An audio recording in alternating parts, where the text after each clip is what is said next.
ഈ ഒരു സമയത്ത് പകർന്നുകൊണ്ടിരിക്കുന്ന ഒരു രോഗമാണ് മഞ്ഞപ്പിത്തം എന്ന് പറയുന്ന അല്ലെങ്കിൽ ജോണ്ടിസ് ഹെപ്പറ്റൈറ്റിസ് എന്ന് പറയുന്ന ഒരു രോഗം. ഇതുമായി ബന്ധപ്പെട്ട കാര്യങ്ങൾ മഞ്ഞപ്പിത്തം പകരുന്നത് എങ്ങനെയാണ്, അല്ലെങ്കിൽ മഞ്ഞപ്പിത്തം പകരാനുള്ള കാരണങ്ങൾ എന്തൊക്കെയാണ്, ഇതിന്റെ ലക്ഷണങ്ങൾ എന്തൊക്കെയാണെന്ന് നമുക്ക് നോക്കാം. ഞാൻ ഡോക്ടർ ഹിഷാം ഹൈദർ വണ്ടൂർ. ചില സ്ഥലങ്ങളിലൊക്കെ ഇതിൽ പകർച്ചവ്യാധി ആയിക്കൊണ്ട് ഒരു വൈറസ് പകർത്തുന്ന രോഗമാണ് ഈ ഹെപ്പറ്റൈറ്റിസ് എ വൈറസ് എന്ന് പറയുന്ന രോഗം. അത് കാരണമാണ് ഇത്തരത്തിലുള്ള മഞ്ഞപ്പിത്തങ്ങൾ പകരുന്നത്. പ്രധാനമായിട്ട് ഈ ഹെപ്പറ്റൈറ്റിസിന് പലതരത്തിലുള്ള വേരിയന്റുകൾ ഉണ്ട്. Hepatitis A, B, C, D, E എന്ന് പറയുന്ന ഒരു 5ഓളം വെറൈറ്റി ഹെപ്പറ്റൈറ്റിസിന് നിലവിലുണ്ട്. ഇതിൽ ഇത്തരത്തിൽ വൈറസ് സംബന്ധമായിക്കൊണ്ട് ഇത്തരത്തിൽ പകർന്നു പിടിച്ചുകൊണ്ടിരിക്കുന്ന അല്ലെങ്കിൽ എന്തെങ്കിലും വെള്ളത്തിലൂടെയും മറ്റും പകർന്നുകൊണ്ടിരിക്കുന്ന ഒരു രോഗം എന്ന് പറയുന്നത് ഹെപ്പറ്റൈറ്റിസ് എ ആണ്. ഈ ഹെപ്പറ്റൈറ്റിസ് എ വളരെ മറ്റു ഹെപ്പറ്റൈറ്റിസിനെ മഞ്ഞപ്പിത്തത്തിനെ അപേക്ഷിച്ച് വളരെ പ്രയാസം കുറഞ്ഞ അല്ലെങ്കിൽ കുറച്ച് സിവിയറിറ്റി കുറഞ്ഞ ഒരു രോഗമാണ് ഹെപ്പറ്റൈറ്റിസ് എ എന്ന് പറയുന്നത്. പ്രധാനമായിട്ട് ഇത് പകരാനുള്ള കാരണം എന്ന് പറയുന്നത് വെള്ളത്തിലൂടെയാണ്. കുടിവെള്ളത്തിലൂടെയും ഭക്ഷണത്തിലൂടെയും ഒക്കെ മലിനമാക്കപ്പെട്ട ഈ വൈറസ് എത്തപ്പെട്ട അല്ലെങ്കിൽ ഈ വൈറസ് ഉൾപ്പെട്ട വെള്ളം അത് പലതരത്തിലാവാം. മലത്തിലൂടെയാണ് പ്രധാനമായിട്ട് ഈ ഒരു വൈറസ് വെള്ളത്തിലേക്ക് എത്തുന്നു, അല്ലെങ്കിൽ കൃത്യമായിട്ട് ഹൈജീനിക് അല്ലാത്ത വെള്ളം ഉപയോഗിക്കുന്നതിലൂടെയൊക്കെ, വെള്ളം കുടിക്കുന്നതിലൂടെ അല്ലെങ്കിൽ കൃത്യമായിട്ട് ഹൈജീനിക് അല്ലാത്ത ജ്യൂസ് കടകളിൽ നിന്ന് ഫുഡിലൂടെയൊക്കെയാണ് ഇത് പ്രധാനമായിട്ട് പകരുന്നത്. മറ്റൊന്ന്, ഇത് ഇൻഫെക്റ്റഡ് ആയിട്ടുള്ള ഒരു വ്യക്തിയിൽ നിന്ന് ആ ഇൻഫെക്റ്റഡ് ആയിട്ടുള്ള വ്യക്തിയുടെ ഇത്തരത്തിലുള്ള കയ്യിലൊക്കെ ആ ഒരു വൈറസ് ഉണ്ടെങ്കിൽ, കാരണം മലമൂത്ര വിസർജനം ചെയ്യുന്ന സമയത്ത് കൃത്യമായിട്ട് വാഷ് ചെയ്യാതിരിക്കുക, അങ്ങനെ കയ്യിലുണ്ടെങ്കിൽ അത് മറ്റൊരാളിലേക്ക് ഭക്ഷണം പാകം ചെയ്യുന്നതിലൂടെയും മറ്റും ഒക്കെ പകരാനും, അങ്ങനെ ഈ ഒരു വൈറസ് പകരാനും മഞ്ഞപ്പിത്തം പകരാനും സാധ്യതയുണ്ട്. പ്രധാനമായിട്ട് ഹൈജീനിക് ഇല്ലാത്ത ഒരു സാഹചര്യത്തിൽ നിന്നാണ് അല്ലെങ്കിൽ വൃത്തിഹീനമായുള്ള സാഹചര്യങ്ങളിൽ നിന്നാണ് മഞ്ഞപ്പിത്തം പോലെയുള്ള ഈ ഹെപ്പറ്റൈറ്റിസ് എ പോലെയുള്ള രോഗം പടർന്നു പിടിക്കുന്നത്. ഇതിന് പ്രധാനമായിട്ടുള്ള ലക്ഷണങ്ങൾ എന്ന് പറയുന്നത് പല ആളുകൾക്കും പലതരത്തിലുള്ള ലക്ഷണങ്ങളാണ് ഉണ്ടാവാറുള്ളത്. പ്രധാനമായിട്ട് വയറുവേദന പോലെയുള്ള, തീരെ വിശപ്പില്ലായ്മ, അതുപോലെ തന്നെ തലവേദന, ഛർദി, ഓക്കാനം, അതുപോലെ മേലുവേദന, ഇങ്ങനെ അതുപോലെ തന്നെ കണ്ണിലൊക്കെ മഞ്ഞ കളർ ഉണ്ടാവുക. ജോണ്ടിസ് എന്ന് പറയുന്ന കണ്ണിലൊക്കെ മഞ്ഞ കളർ ഉണ്ടാവുക. കണ്ണിന്റെ ഉൾവശത്ത് വെള്ള കളറിനടുത്തൊക്കെ മഞ്ഞ കളറായിട്ട് വരിക. മൂത്രം നന്നായിട്ട് മഞ്ഞ കളർ ഉണ്ടാവുക, അല്ലെങ്കിൽ കൈയിന്റെ ഉള്ളിനടിയിൽ ശരീരത്തിന്റെ പല ഭാഗങ്ങളിലും മഞ്ഞ കളർ വരിക. ഇങ്ങനെ പലതരത്തിലുള്ള ലക്ഷണങ്ങളാണ് മഞ്ഞപ്പിത്തവുമായിട്ട് കണ്ടുവരാറുള്ളത്. ഇനി മഞ്ഞപ്പിത്തമാണോ അല്ലേ ഈ വന്നിട്ടുള്ളത്, മഞ്ഞപ്പിത്തമാണോ, അങ്ങനെ ലക്ഷണങ്ങളൊക്കെ ഉണ്ടായിട്ടുണ്ട്, ഇത് മഞ്ഞപ്പിത്തമാണോ അല്ലേ എന്ന് കൺഫേം ചെയ്യാനുള്ള ടെസ്റ്റുകൾ എന്ന് പറയുന്നത് ഏറ്റവും പ്രധാനമായിട്ട് ഈ വൈറസ് ഹെപ്പറ്റൈറ്റിസ് എ വൈറസ് ആണോ എന്ന് അറിയാനുള്ളതാണെങ്കിൽ ഹെപ്പറ്റൈറ്റിസ് എ ആന്റിബോഡി ടെസ്റ്റ് ആണുള്ളത്. അതുപോലെ തന്നെയാണ് മറ്റു ലിവർ ഫംഗ്ഷൻ ടെസ്റ്റ് ചെയ്താൽ അതിൽ SGOT എത്രയാണ്, SGPT, അതുപോലെ തന്നെ ബിലിറൂബിൻ, ഇതൊക്കെ ഹൈ ലെവലായിട്ട് കൂടിയിട്ടുണ്ടാവും.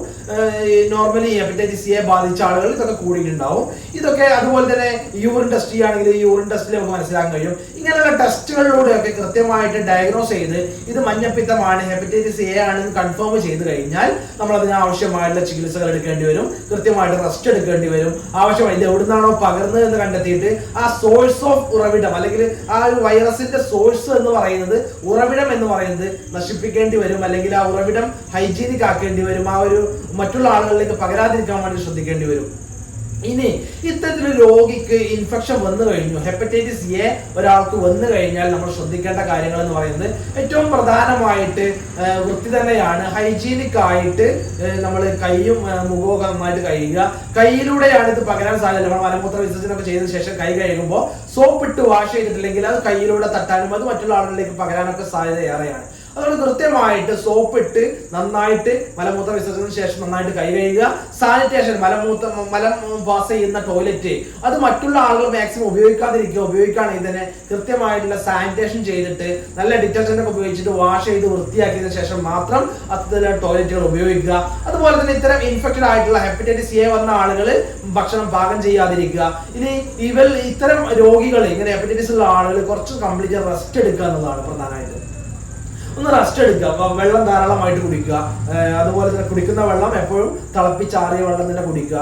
ലൈറ്റ് ആയിട്ടുള്ള ഭക്ഷണങ്ങളൊക്കെ നന്നായിട്ട് കഴിക്കാം.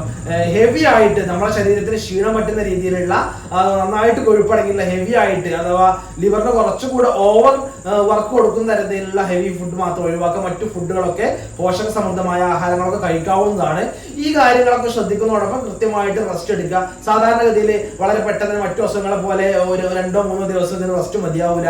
ചിലപ്പോൾ 15 മുതൽ 30 ദിവസം വരെയൊക്കെ സമയം ഇത് കംപ്ലീറ്റ് ആയിട്ട് റെസ്റ്റ് എടുക്കാൻ, പൂർണ്ണമായിട്ട് മാറാനുള്ള റെസ്റ്റ് നമുക്ക് ആവശ്യമായിട്ട് വരാറുണ്ട്. ഈ ഒരു രോഗം നമ്മുടെ ശരീരത്തിലേക്ക്, ഈ ഒരു വൈറസ് വന്നതിന് ശേഷം ലക്ഷണം കണ്ടു തുടങ്ങാനുള്ള ഒരു സമയത്തിനെയാണ് നമ്മൾ ഇൻക്യുബേഷൻ പീരീഡ് എന്ന് പറയുക. അത് നോർമലി ഒരു വൈറസിന്, ഹെപ്പറ്റൈറ്റിസ് എ വൈറസിന് ഒരു 15 ദിവസം മുതൽ ഒരു 30 ദിവസം വരെയാണ് അതിന്റെ ഒരു സമയം എന്ന് പറയുന്നത്. 2 ആഴ്ച മുതൽ ഒരു 6 ആഴ്ച വരെ മാക്സിമം. പല ആളുകളിലും വ്യത്യാസപ്പെട്ടിരിക്കാം. ഇതാണ് ഒരു ഇൻക്യുബേഷൻ സമയം എന്ന് പറയുന്നത്. അങ്ങനെ ലക്ഷണം കണ്ടു തുടങ്ങിയ പിന്നെ റെസ്റ്റ് എടുക്കുകയും മറ്റുള്ള ആളുകളിലേക്ക് പകരാതിരിക്കാൻ വേണ്ടി ശ്രദ്ധിക്കുക. നമ്മളുടെ ഹൈജീനിക് മെഷേഴ്സ് എല്ലാം പരമാവധി ശ്രദ്ധിക്കുക. നമ്മളുടെ കാര്യങ്ങൾ, പേഴ്സണൽ കാര്യങ്ങളൊന്നും മറ്റുള്ള ആളുകൾക്ക് ഷെയർ ചെയ്യപ്പെടാതിരിക്കാൻ വേണ്ടി ശ്രദ്ധിക്കുക. ഇതാണ് ഒരു വ്യക്തിക്ക് രോഗം വന്നു കഴിഞ്ഞാൽ അവർ ശ്രദ്ധിക്കേണ്ട കാര്യങ്ങൾ. കൃത്യമായിട്ടുള്ള ഇതൊരു ചികിത്സ ലഭ്യമാണ്. ആ ചികിത്സ കൃത്യമായിട്ട് ഒരു ഡോക്ടറെ കണ്ടിട്ട്, ഹോമിയോപ്പതിയിൽ നല്ല മരുന്നുകളുണ്ട്. ഈ ഹെപ്പറ്റൈറ്റിസ് എ മാറ്റാൻ, അതിന്റെ ലക്ഷണങ്ങൾ മാറ്റാൻ, അസുഖം പൂർണ്ണമായിട്ട് ക്ഷീണവും കാര്യങ്ങളൊക്കെ മാറ്റാൻ, പ്രധാനമായിട്ട് ഹെപ്പറ്റൈറ്റിസ് വന്നാൽ നല്ല ക്ഷീണമായിരിക്കും, അകാരണമായിട്ടുള്ള ക്ഷീണമായിരിക്കും. ആ ക്ഷീണം മാറ്റാൻ അത് കാരണം നമുക്ക് ഈ ഹോമിയോപ്പതി മരുന്നിലൂടെ നമുക്ക് കഴിയും. ഇനി ഇത്തരത്തിലൊരു നാട്ടിൽ ഇത്തരത്തിലുള്ള മഞ്ഞപ്പിത്തം പടർന്നു പിടിച്ചുകൊണ്ടിരിക്കുകയാണെങ്കിൽ ആ നാട്ടിൽ എവിടെ നിന്നാണോ, ഏതെങ്കിലും ഹോട്ടലിൽ നിന്നാണോ, ഏതെങ്കിലും വൃത്തിഹീനമായ വെള്ളം ഉപയോഗിക്കുന്നതിലൂടെയാണോ, കിണറ്റിൽ നിന്നാണോ അത് കണ്ടെത്തുകയും അവിടെ കൃത്യമായിട്ട്, കിണറാണെങ്കിൽ അവിടെ ബ്ലീച്ചിങ് ഒക്കെ ചെയ്ത് വൃത്തിയാക്കേണ്ടി വരും. അല്ലെങ്കിൽ ആ ഒരു സോഴ്സ് മലിനമായ ജലം പുറത്തേക്ക് ഒഴുക്കുന്നതിലൂടെ, അല്ലെങ്കിൽ മലമൊക്കെ പുറത്തേക്ക് ഒഴുക്കുന്നതിലൂടെ ആണെങ്കിൽ അത് കണ്ടെത്തി നശിപ്പിക്കുകയും അത് ഇല്ലായ്മ ചെയ്യുകയും വേണം. ആ നാട്ടിലുള്ള ആളുകൾ കൃത്യമായിട്ട് ഹെൽത്ത് ഡിപ്പാർട്ട്മെന്റിന്റെ ഒക്കെ സഹായത്തോടു കൂടി ഈ ഒരു പകർച്ചവ്യാധി മറ്റു ആളുകളിലേക്ക് പകരാതിരിക്കാനും വന്ന ആളുകൾക്ക് കൃത്യമായിട്ടുള്ള ചികിത്സ കൊടുക്കാനും കൃത്യമായിട്ടുള്ള മരുന്ന് കഴിക്കാനും ശ്രദ്ധിക്കുക. മറ്റൊരു വീഡിയോയുമായിട്ട് വീണ്ടും കണ്ടുമുട്ടാം. എല്ലാവർക്കും നന്ദി, നമസ്കാരം. Thank you.